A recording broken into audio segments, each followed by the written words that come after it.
So let's get into the preliminary steps about how to actually control this incessant nagging little voice between your ears. You up for that?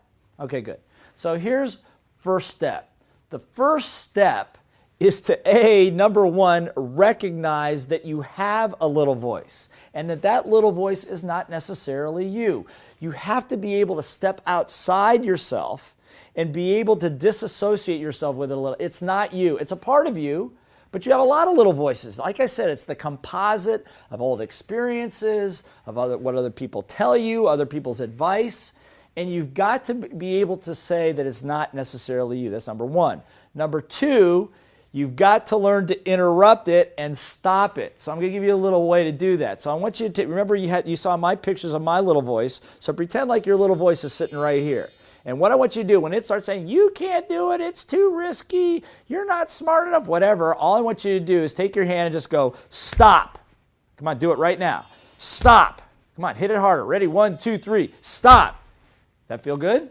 Okay, good. Now I know it seems crazy, but you've got to have a way to interrupt that chatter, because what happens for most people, they actually believe everything that the little voice says to them. I do too sometimes.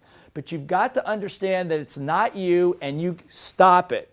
Choose. Then, step number 3, once you've stopped it for a second, then find the appropriate technique, the right technique that you can use, which we're covering some here, and we'll cover some more later, the right technique to handle that specific little voice so that you can turn it around. And once you know how to do that, you can do that in 30 seconds or less. Got it? Excellent. Step number 4. Step number 4 is to do your best, if you have the time, to isolate the origin of that little voice. Where did that thought come from? When did I start thinking like that? Is that me talking? Is that my dad talking? Is that my mom talking? Is that my preacher talking? Who is that? Is that really me? And see, the minute you start to question it, what psychologists will tell you, you begin to disassociate with the behavior. Now you can control and master it because it's not mastering you. Does this make sense? Good. So let's go. And the 5th step of this thing is that once you're able to begin to understand the origin, I want you to have one thing in mind. I want you to assume that what's inside of you, not the little voices, but what's inside behind all those little voices is someone very, very big and somebody very, very great.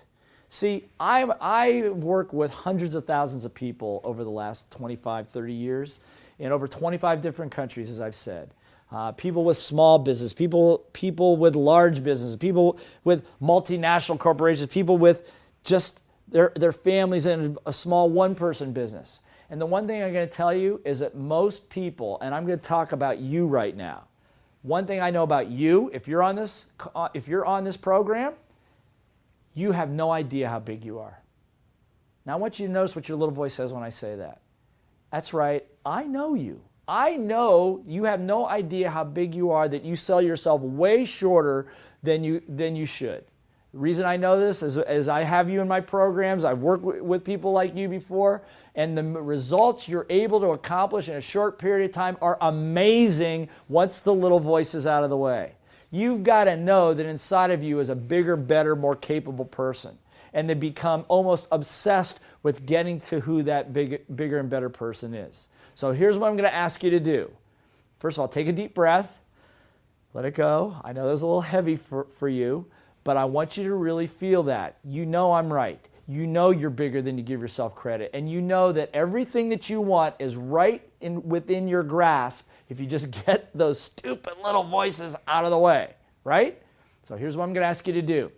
Before we go to the next chapter, before we go to the next section, I want you to review the 5 first steps to mastering your little voice that I just went through, all 5 of them.